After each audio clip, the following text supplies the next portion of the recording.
BJP రాష్ట్ర అధ్యక్షులు రామచంద్రరావు ఢిల్లీలో చేసిన వ్యాఖ్యలను ఖండిస్తున్నట్లు జాతీయ అధ్యక్షులు జార్జులు శ్రీనివాస్ గౌడ్ చెప్పారు.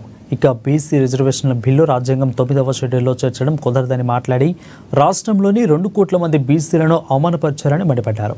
రాష్ట్ర అసెంబ్లీలో బిల్లు ప్రవేశపెట్టినప్పుడు 8 మంది బీజేపీ ఎమ్మెల్యేలు మద్దతు ఇచ్చారని, ఇప్పుడు ఆ పార్టీ రాష్ట్ర అధ్యక్షులు వ్యతిరేకించడం దేనికి సంకేతమని శ్రీనివాస్ గౌడ్ ప్రశ్నించారు.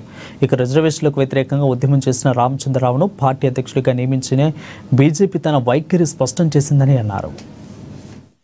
రామచంద్రరావు గారి నిన్న ఢిల్లీలో మీడియా సమావేశం ఏర్పాటు చేసి ఆ సమావేశంలో వారు మాట్లాడిన దాని మీద ఈరోజు మేము ఈ సమావేశాన్ని ఏర్పాటు చేయడం జరిగింది. నిన్న రామచంద్రరావు గారు ఢిల్లీలో మీడియా సమావేశంలో మాట్లాడుతూ తెలంగాణ రాష్ట్ర ప్రభుత్వం 42% బీసీ రిజర్వేషన్ పెంచుతూ అసెంబ్లీలో చేసినటువంటి బిల్లు కేంద్రానికి పంపించింది. కాబట్టి ఈ కేంద్రానికి పంపించినటువంటి బిల్లు 9th షెడ్యూల్లో పెట్టడం సాధ్యం కాదు అని చెప్పడం జరిగింది. దీనిని మేము తీవ్రంగా వ్యతిరేకిస్తున్నాం.